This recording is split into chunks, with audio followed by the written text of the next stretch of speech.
கரூர் மாநகராட்சி குப்பை கிடங்கில் தீ விபத்தால் ஏற்பட்ட புகை மூட்டத்தால் வாகன ஓட்டிகள் பொதுமக்கள் அவதியடைந்துள்ளனர். வாங்கல் சாலையில் அரசு காலனி அருகே உள்ள மாநகராட்சிக்கு சொந்தமான குப்பை கிடங்கில் மர்ம நபர்கள் தீ வைத்து சென்ற நிலையில் குப்பை அரைக்கும் இயந்திரம் தீயில் எரிந்து சேதமானது.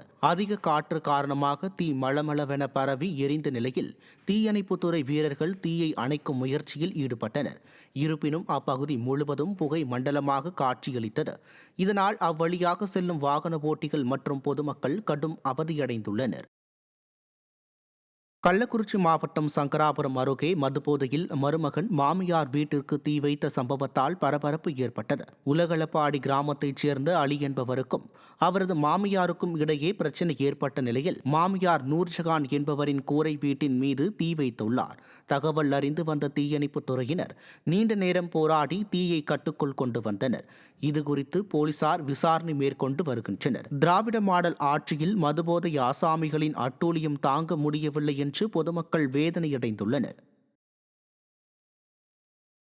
ஈரோட்டில் அன்னை சத்யா நகர் பகுதி அடுக்குமாடி குடியிருப்பு வீடுகளை அப்பகுதி மக்களுக்கு வழங்குவதில் குளறுபடி ஏற்பட்டதால் அதிகாரிகளை பொதுமக்கள் முற்றுகையிட்டனர்.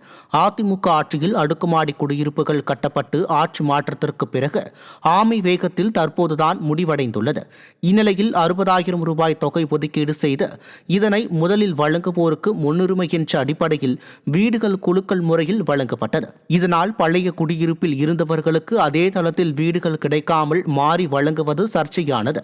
இதனால் நிர்வாக திறனற்ற ஸ்டாலின் அரசின் வீட்டு வசதி வாரிய அதிகாரிகளிடம் பொதுமக்கள் வாக்குவாதம் செய்தது பரபரப்பானது.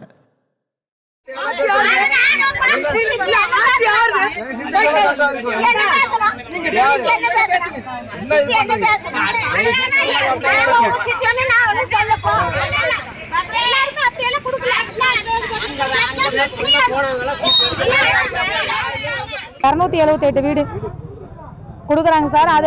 அதில் வந்து இப்போ கீழ் வீட்டுக்காரங்களுக்கு கீழ் வீடு வந்து கொடுக்கும்போது எல்லாம் மாறி மாறி வருது. இப்போ பணம் கட்டினவங்களுக்கு முன்னாடி கொடுத்துட்டாங்கன்னா இப்போ நாங்கள் கீழ் வீட்டுக்காரங்களாம் மேலே தான் போகணுங்க சார். அது எங்களுக்கு வருமா என்னமோ அதுவும் கூட தெரியாதுங்க. இப்படி இருக்கும்போது எங்கள் வீட்டு பேரில் எங்கள் நம்பர் எங்களுக்கு அவங்கவுங்களுக்கு கொடுத்துட்டா போதுங்க, வேறு எதுவும் வேண்டாம்.